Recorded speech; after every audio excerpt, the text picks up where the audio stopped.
जी हाँ, नमस्कार दोस्तों। पंजाब नेशनल बैंक के द्वारा अभी हाल ही में बहुत ही शानदार वैकेंसी निकल कर आई है। अभी पंजाब नेशनल बैंक ने हाल ही में एक बहुत ही शानदार वैकेंसी का नोटिफिकेशन जारी कर दिया है। यहाँ पर आप पंजाब नेशनल बैंक का यह नोटिफिकेशन देख सकते हैं। न्यू दिल्ली कार्यालय द्वारा यह नोटिफिकेशन निकाला गया है।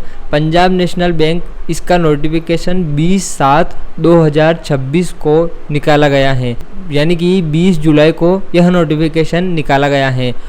इसके अलावा रजिस्ट्रेशन फॉर्म फिल करने की लास्ट डेट की अपन बात करें तो 9/8/2026 यानी कि 9 अगस्त तक आप इसका फॉर्म फिल लास्ट तक कर सकते हैं। यदि इसकी पोस्ट की बात करें, जिसमें पोस्ट का नाम है लोकल बैंक ऑफिसर। जी हाँ दोस्तों, लोकल बैंक ऑफिसर्स की यह वैकेंसी निकाली गई है। नंबर ऑफ वैकेंसीज 545 वैकेंसी निकाली गई हैं। आपकी जानकारी के लिए बता दूं, पंजाब नेशनल बैंक सरकार द्वारा सरकारी बैंक घोषित कर दी गई है, यानी कि पंजाब नेशनल बैंक एक सरकारी बैंक है। यदि इसकी पे लेवल की बात करें तो 48,000 से लेकर 85,000, यानी कि इसका सैलरी तो बहुत ही शानदार है। इसके अलावा यदि अपन इसकी एलिजिबिलिटी क्राइटेरिया और इसकी क्या क्या डिटेल्स हैं वो अपन जानेंगे। तो दोस्तों, details of the state wise अपन बात करें तो यहाँ पर वैकेंसीज हर स्टेट वाइज आपको दिखाई दे रही है। आपका स्टेट का नाम आप यहाँ पर देख सकते हैं, आपके स्टेट में कितनी वैकेंसी निकाली गई हैं। तो दोस्तों, एलिजिबिलिटी क्राइटेरिया में सबसे पहले उस अभ्यर्थी जो आप फॉर्म फिल करेंगे वो केवल उसी स्टेट्स का होना चाहिए। फॉर्म कौन फिल कर सकता है तो नेशनल और सिटीज़न यहाँ पर फॉर्म फिल कर सकते हैं। इंडिया का होना चाहिए अभ्यर्थी, नेपाल, भूटान और किसी अपने इंडिया के ही अभ्यर्थी फॉर्म फिल कर सकता है। एज लिमिट की अपन बात करें तो मिनिमम एज 20 साल है और मैक्सिमम एज 30 साल है, यानी 30 साल से ऊपर के इसके लिए फॉर्म फिल नहीं कर सकते। लेकिन आपको पता ही है एज रिलैक्सेशन नाम की भी एक चीज़ होती है। एज रिलैक्सेशन यहाँ पर आपको दिखाई देगा। एज रिलैक्सेशन आपको मिलने वाली है ST SC वालों को 5 साल और बाकी वालों को भी एज रिलैक्सेशन अच्छी खासी है। दोस्तों, फिर यहीं पर आ जाते हैं। यहाँ पर आप देख सकते हैं एजुकेशन क्वालिफिकेशन। एजुकेशन क्वालिफिकेशन में क्या मांगा गया है तो एजुकेशन क्वालिफिकेशन में यहाँ पर लिखा है candidate should be a graduate in any discipline from university institute recognise approved, यानी कि कैंडिडेट को किसी भी एक मान्यता प्राप्त यूनिवर्सिटी से ग्रेजुएट प्राप्त होना अनिवार्य है।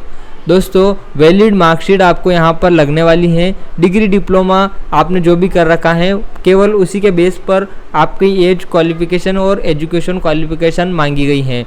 लोकल लैंग्वेज, जैसा कि मैंने आपको बताया था, आपको आपकी लोकल लैंग्वेज, जिस स्टेट्स की लोकल लैंग्वेज पढ़ना, लिखना और समझना आना चाहिए। दोस्तों, ये state wise vacancy tables point 1 में आपको मैंने जैसे ही बता दी हैं। इसके अलावा यदि बात करें तो कैंडिडेट को 1 साल का एक पोस्ट की क्वालिफिकेशन वर्क एक्सपीरियंस होना चाहिए, जैसे कि क्लर्क का या फिर ऑफिसर्स कैडर का। इसके अलावा छोटी मोटी और डिटेल से आप यहाँ पर पढ़ सकते हैं वीडियो को पॉज कर या फिर इस नोटिफिकेशन का मैं आपको लिंक वीडियो के डिस्क्रिप्शन में या फिर अलग कमेंट में दे दूँगा, आप हमें कमेंट कर दीजिएगा। तो दोस्तों, इसका सिलेक्शन प्रोसेस कैसे होने वाला है इसको भी जान लेते हैं। The selection process in the local bank officers shall be conducted in the 4 stages.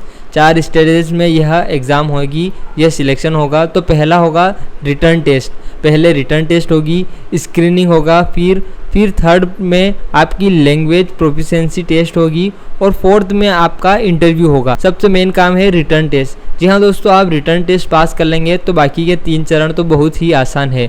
आप यहाँ पर देख सकते हैं ऑनलाइन रिटर्न टेस्ट के लिए एलिजिबिलिटी क्या क्या रहने वाली है, क्या क्या आपको पढ़ाई करनी होगी। तो नेम ऑफ द टेस्ट की यदि बात करें तो रीजनिंग, कंप्यूटर एप्टीट्यूड की टोटल क्वेश्चन 25 आएंगे। हर एक क्वेश्चन 1 नंबर का होगा आपको। इसके अलावा डेटा एनालिटिक्स की बात करें तो उसके 25 क्वेश्चन होंगे और इंग्लिश लैंग्वेज के 25 क्वेश्चन, क्वांटिटेटिव एप्टीट्यूड 25 क्वेश्चन और जनरल इकोनॉमिक बैंकिंग अवेयरनेस के लिए आपको सबसे ज़्यादा इसमें क्वेश्चन दिए जाएंगे, 50 क्वेश्चन दिए जाएंगे।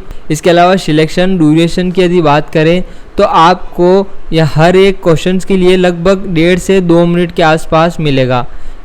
जी हाँ दोस्तों, नेगेटिव मार्किंग की यदि बात करें तो there will be negative marking wrong answers 1/4, यानी कि 0.25 इसकी माइनस मार्किंग होगी। Candidate will have score minimum qualifying mark 40%। दोस्तों एग्जामिनेशन सेंटर की यदि बात करें तो बहुत सारे सेंटर यानी कि सभी स्टेट्स में यहाँ पर आप एग्ज़ाम दे सकते हैं। दोस्तों इसमें फॉर्म फिल करने की पेमेंट की यदि बात करें तो ST/SC PW कैटेगरी वालों के लिए 50 रुपये विद GST यानी कि 59 रुपये आपको लगेंगे। ऑल अदर कैटेगरी वालों के लिए 1000 रुपये विद GST यानी कि 1180 रुपये इसमें लगेंगे। दोस्तों इसमें अप्लाई कैसे करना है, तो कैंडिडेट आपको ऑनलाइन एप्लीकेशन फॉर्म 20/7/2026 से पहले और 9 अगस्त से पहले बैंक की वेबसाइट www.pnbbank.in इसकी वेबसाइट पर जाना होगा। यहाँ पर रिक्वायरमेंट सेक्शन में जाकर करियर में जाकर यहाँ पर आपको फॉर्म फिल करना है। ऑनलाइन फॉर्म फिल होगा। Before applying online candidate should scan upload their photograph signature left hand thumb impression hand written declaration image proof of age caste disability certificate education qualification certificate work experience document. दोस्तों यदि आप भी Punjab national bank के लिए form fill करने के लिए इच्छुक हैं तो आप हमें कमेंट कर बताएं। हम ऐसी ही नई जानकारी आपके लिए लाते रहेंगे। वीडियो को लाइक करना ना भूलें। जय हिंद।